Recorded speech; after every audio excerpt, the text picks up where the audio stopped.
And the land only brought forth great prosperity, we read in later history, when God's people were faithful. When God's people were not faithful, the land would not produce the fruit. There was famine and there was drought, because God sent such things as chastisement upon his people. And the Hebrew of our text is very emphatic. But thou shalt remember the Lord thy God, for it is he that giveth thee power to get wealth.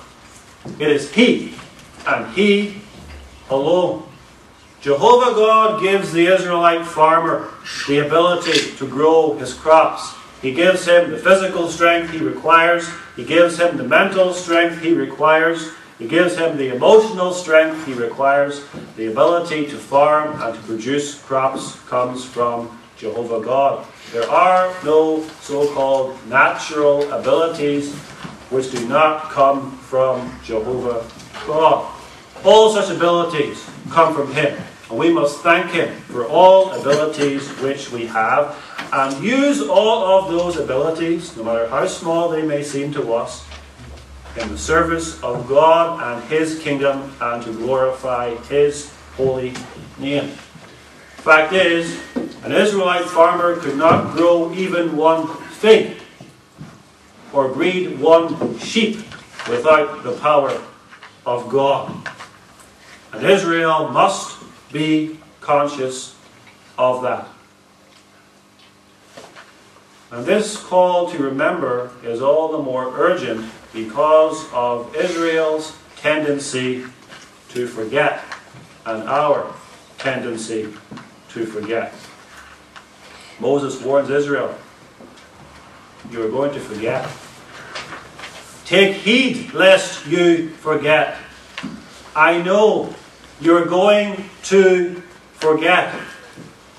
Adversity was good for Israel. When she had to rely upon God day after day for her manna and for water from the rock, then she had an understanding that she had dependence upon God for everything. But soon the time would come when she would be in the land, and all of those great battles, and the manna and the water from the rock, and all of the other miracles of Jehovah would be ancient history.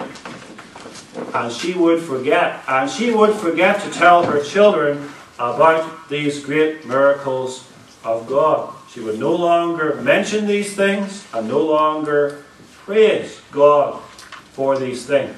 And then, in the perversity of her heart, she would begin to think it was her industry that caused her to have all of this prosperity in Canaan.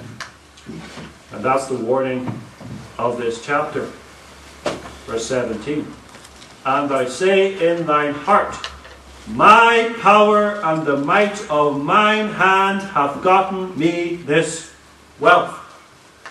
And then Israel has forgotten that the little portion of land from which she got all of her delicious crops was given her as a good gift from her God.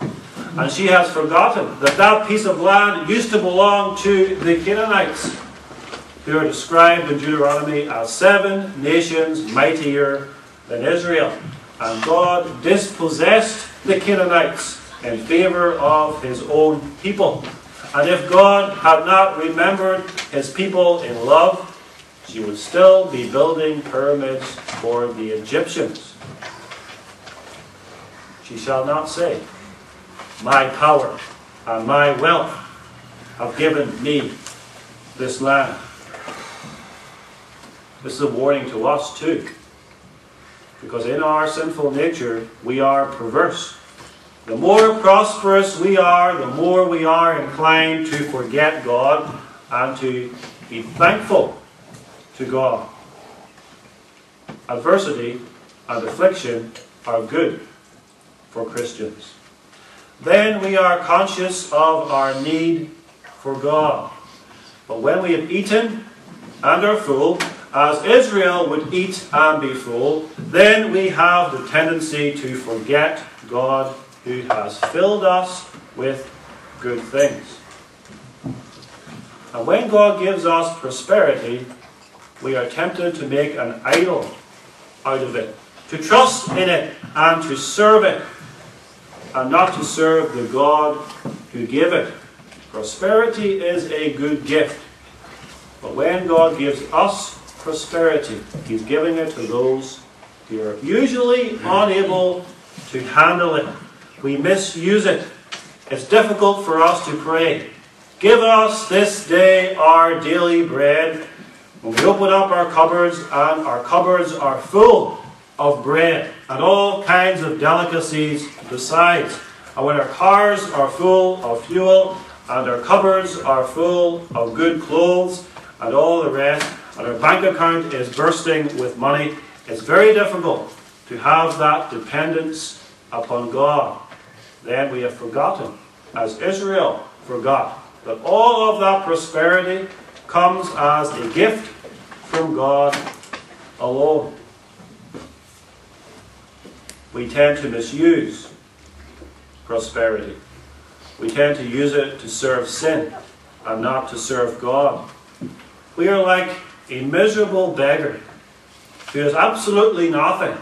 And then a generous king gives that miserable beggar a mountain of gold, more wealth than he can possibly imagine. And what does that miserable beggar do? He uses that gold in a campaign of rebellion against the king who gave him that gold. That is what we as sinners are. We need then to be much in prayer. "Lord, give me only that prosperity which is good for me. Do not give me any more than I can handle, and give me the grace and the wisdom to use the abundance which I have aright in the service of thy kingdom."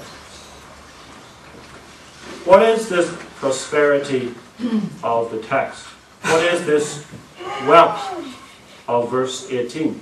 "He giveth thee power to get wealth." It is not simply earthly prosperity. In the Old Testament, earthly prosperity, especially the earthly prosperity of the land of Canaan, was a type of the spiritual blessings of God's covenant. And that is not true today, but it was true of the land of Canaan. Canaan was a picture given to the immature Old Testament church to describe to them and to show them in vivid detail the prosperity that He would give them in Jesus Christ. In the Old Testament, God tied His blessings to a particular place, the land of Canaan. He does not do that today. Canaan, and especially the tabernacle and then the temple, were pictures of the fellowship which God's people enjoy with Him.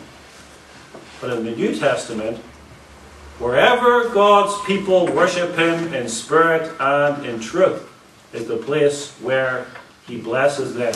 In the whole Catholic Church of all ages and in all places, God blesses His people. And today, the land of Israel has no significance whatsoever. We have no interest in the land of Israel. We have no interest in some future restoration of the land of Israel. We are not impressed by 1948. None of that has any significance whatsoever, because Israel was a type in the Old Testament of the spiritual blessings of salvation. We must understand that.